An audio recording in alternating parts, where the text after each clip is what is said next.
Edhe këtu jemi të një pjesë tjetër e panairit ku kemi afër meje shumë shtande, por unë jam nalë të një person i cili kontribon shumë edhe përmes biznesit të cilin e ka në Gjermani. Është zotëri Shkelzen Fetaj, që këtë vit është vetëm i ftuar në panair, por pse jo ta mendoj viteve tjera të vijë edhe me shtandin e tij. Mirë se erdhe zotëri Shkelzen. Mirë se gjetëm. Shumë kënaqësi me të pas në panair, me të pas edhe live në transmetim në televizionin kanal. Faleminderit shumë për ftesën.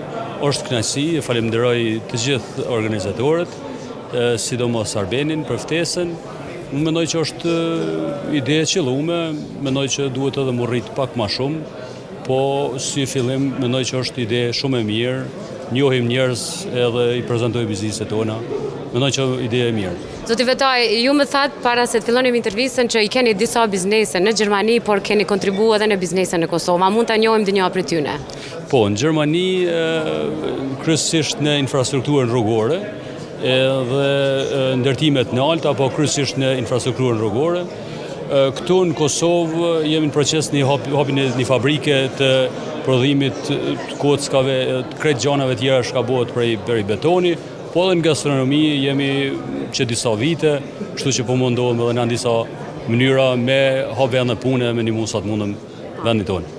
Tash viteve të fundit edhe në Kosovë ka biznese shumë të zhvilluara që po kontribuojnë edhe në Evropë duke dërguar mall, ushqime, pije, të cilat shijohen edhe nga evropianët. Qysh po e sheh tregun në Kosovë pas kaq vitesh sa je në emigracion, ke vendos atje të hapësh bizneset, por e ke pasi treg të mirë edhe Kosovën dhe e kthyer me biznese tjera?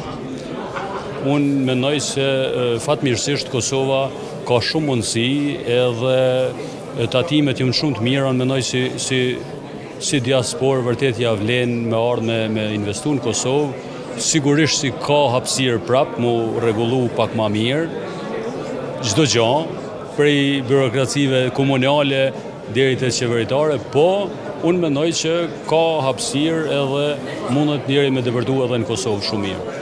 Zoti Fetaj, na të presim të bashkëpunojmë edhe me televizionin Kanal D, edhe me panelin Ekspediaspora, bashkë rritemi më shumë kur bashkëpunojmë dhe e ndriçojmë rrugën e njëri tjetrit. Herën tjetër shpresoj që ma rezervoni një vend që t'i prezantojmë edhe ne produktet tona. Por mos harro, televizioni Kanal D është gjithmonë pranë qytetarëve, na mundim edhe në Gjermani që t'i shfaqim të gjitha bizneset tuaja, përkret bashkëdhetarit tuaj që jetojnë në Kosovë. Shumë faleminderit. Që janë krenar, patjetër që mund edhe të përfitojnë. Faleminderit shumë, Kanal D që t'i uroj natyrisht shumë suksese, një televizion shumë i mirë, një ndje që ndjekim gjithmonë.